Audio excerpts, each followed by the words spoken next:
Hello, guys. How are y'all doing? I want to have an important conversation with you guys, and it is about bias in healthcare, okay? And I'm going to share a personal story that we encountered in which Carl experienced bias.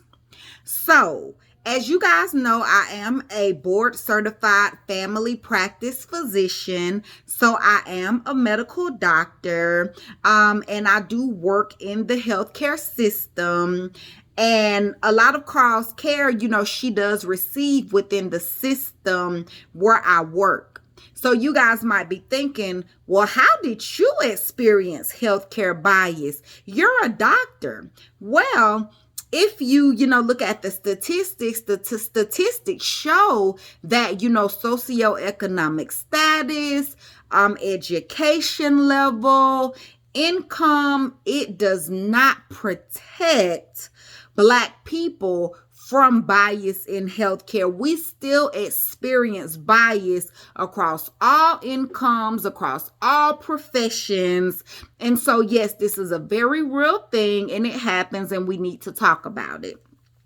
So one of the reasons I want to talk about it is because I feel like there is a narrative that, says that Black people don't want help for our children, that we don't want to label. And I know that, a lot of times Black children receive diagnoses later. And I think that a lot of times people assume that that is because of the parents and the parents not seeking care and the parents not wanting to get a label or the parent refusing services. Well, I will tell you guys that I have parents, inbox me all the time, and they're telling me that they are expressing concerns to their healthcare providers, and their healthcare providers are not listening to them. They are expressing concerns and asking for evaluations and asking to be diagnosed, but they're being told that their children are fine,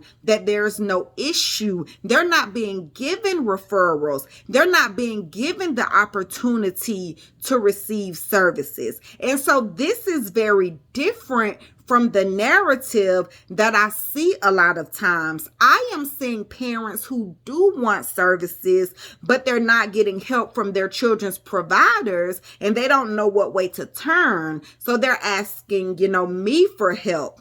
One of the other things is that a lot of times when it comes to Black children, it will be assumed that they have a behavior issue as opposed to the fact that they actually are autistic. So if you think about it, there can be an autistic child who hasn't received any services, hasn't received the diagnosis, isn't getting the proper supports because of bias in healthcare, and they might be misdiagnosed with something such as conduct disorder or oppositional defiant disorder or something of that nature. And so these are the types of things that we don't want to happen. We don't want it to be assumed that our children have a behavior issue when in actuality they are autistic and they need support and they need services. And so this is something that we really, really need to talk about so that we decrease bias in healthcare. So Carle, I noticed that she had some deficits very early on. And so initially, it was more so gross motor delay. So, rolling over late, sitting up late, crawling late, walking late, things of that nature. So when she was about 9 months old, we got a referral to put her in physical therapy. Well, she was taken to, physical therapy, and the physical therapist did, the exam. And they determined that, there was no issue. Her muscle tone was fine. Her extremities was fine. There was nothing physically wrong with her that would lead her to have these motor deficits. And so what they determined was that her deficits were environmental. Okay. And so, she saw this therapist, and, they had such sessions, but the sessions, they weren't really all that fruitful. Now, I didn't attend the sessions, but my husband attended, and he was relaying the messages to me, and he was telling me that it didn't really seem that, this particular therapist had, patience with Carle, was really interested in, working with Carle, was really interested in, building a relationship with her to get her, services. A lot of times the sessions were cut short because Carle wouldn't cooperate. Now, this is a 10-month-old, baby. And, services are being, cut short because she's not cooperating. Well, there were several things that could have been done, right? Her dad could have been brought into the session. Her dad could have been given the opportunity to, do the exercises while the therapist kind of watched and monitored and, guided him on how to do that. There could have just been, a couple of sessions where they did pairing and more so worked on getting, to know one another or getting, comfortable with one another. But ultimately, this was not done. So essentially she would go to these sessions, not much would really happen. And then my husband would be given a list of exercises, and he would come home and do those exercises for her. In the meantime, we're paying $300-400 a session for these sessions, right? Well, let's fast forward. She's doing these sessions. Well, one day I get a call, and the call says, hey, the therapist is going to discharge Carle. If that's okay with you, we'll just discharge her, and you guys, don't need to come back. And so I said, well, discharge her. She really hasn't met goals, and she still has deficits. No, she's definitely coming back. So I declined the discharge. Well, ultimately what happened was the next session she went to, the therapist discharged her. Now, did I push back? I didn't, because at this point, I don't even want you to work with my child, right? So at the point in which Carle was discharged, Carle was maybe 12 months old. So she worked with this therapist from 10 months to 12 months. Now, I will say, at the time when Carle started, working with this therapist, she wasn't pulling up. She wasn't, rolling over proficiently. She was dragging one of her extremities. She wasn't traditionally crawling. Well, by 12 months, she did start crawling traditionally, right? So at the point where she started crawling traditionally, the therapist discharged her and said, okay, she's crawling now. She'll catch up. Now, that made no sense to me, but I kind of just allowed the discharge, right? So in the meantime, I'm taking her to her appointments, and we're dealing with other therapists as well, right? And so they're like, oh, how is PT going? The neurologist, the pediatrician, and I'm like, well, they discharged her from PT, they said she'll catch up. So of course we're all like, that doesn't sound right. Well, ultimately what happened is that we went back, and I had Carle assessed again by a new physical therapist at this exact same facility. So she's discharged around 12 months, and we ultimately probably go back around 16 months or something like that. Now, mind you, in the meantime, we're not just sitting ducks for 4 months. She's doing her brain MRI. She's doing her EEG. She's seeing her neurologist. She's seeing her pediatrician. She's in Babies Can't Wait. And the Babies Can't Wait therapist was nice enough to, work on physical therapy things with her as well and give us exercises and things like that. And she's not a physical therapist, but they do have physical therapists. So she was nice enough to talk to the physical therapist that they do have at Babies Can't Wait. And, a lot of times they do meetings where they get together and discuss all of the children. So she was doing that, and they were giving her tips, and she was giving them to us. So we were doing things in the meantime. Well, when we took Carl back around 15, 16 months, they mentioned to us the availability of the previous therapist. And I told them, I said, absolutely not. She will never work with my child again. She prematurely discharged my child from physical therapy, assuming that what was going on with her was environmental, when in actuality it's not.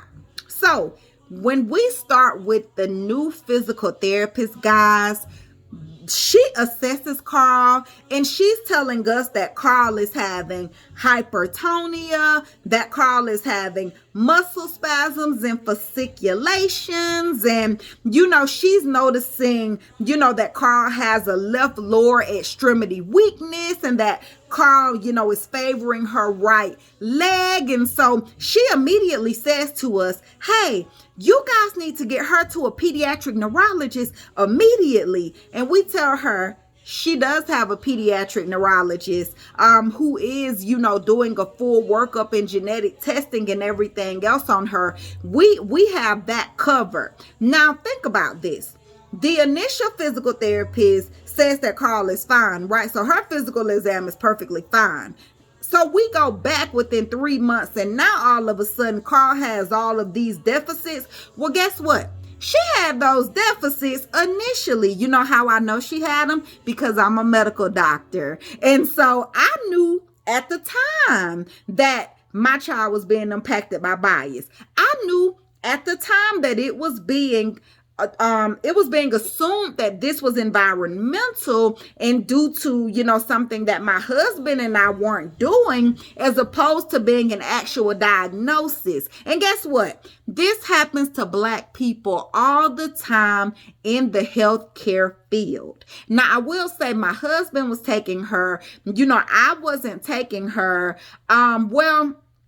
Ultimately, when I called, I just, told them, that yes, my daughter had experienced bias. Yes, she was prematurely discharged. Yes, it was assumed to be environmental when in fact it was not. And so once the new therapist takes over, she's, finding all of these physical findings, and, she's really pushing for us to get with the pediatric neurologist. And she even says to us that she thinks that Carl might need some sort of medication to relax her muscles and her tone so that she can move her extremities in her body more effectively.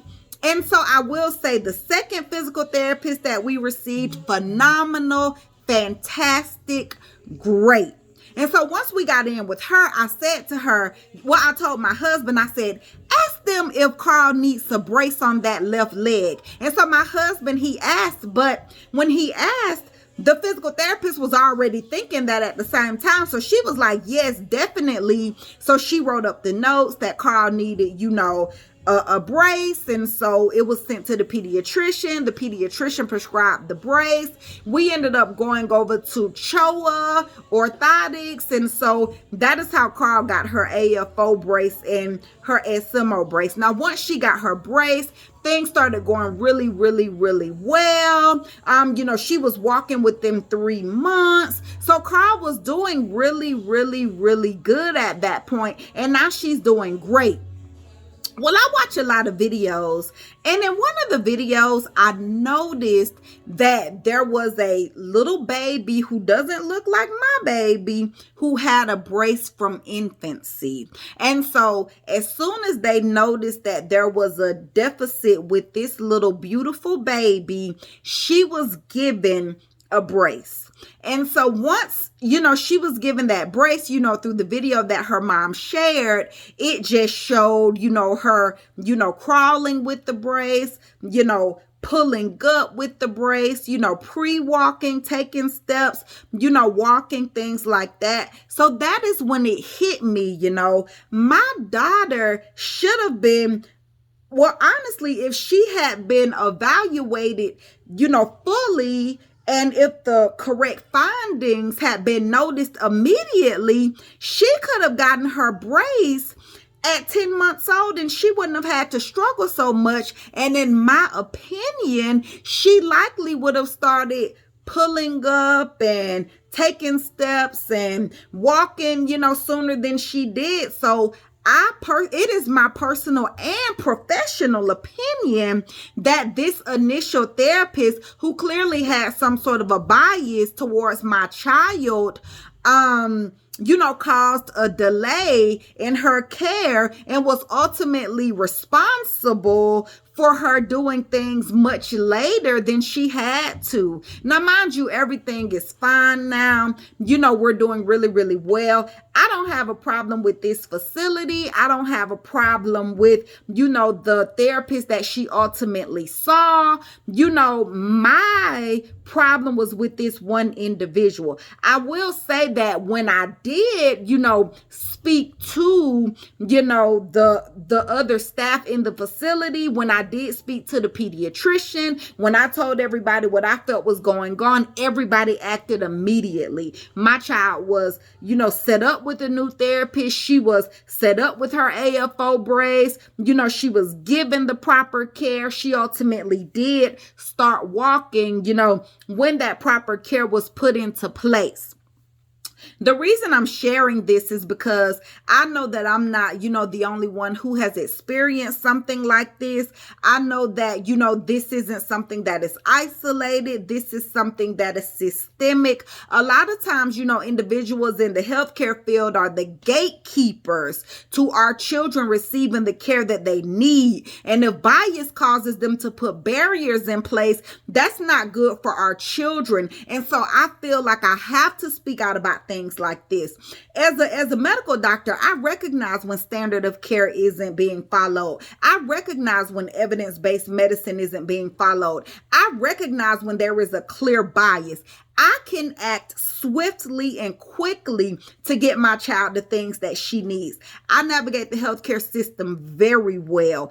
I know that she's going to get the care that she needs because I know all of the buzzwords. I know exactly who to call. I know exactly how to provide information in a way where it is in her permanent medical record and there will be no question about what happened and what didn't happen and who was at fault. But the thing is, the average parent might not know how to do that. And so I'm sharing this story, not because I'm angry, not because I'm upset, but because, I really want to be an advocate. And I know that in order to be an advocate, I have to, have the tough conversations, have the hard conversations, express what's really going on, even though it might not be a popular thing to express. And so, a lot of times I'll see, on social media, people saying, get your child the diagnosis so that they can receive the help that they need.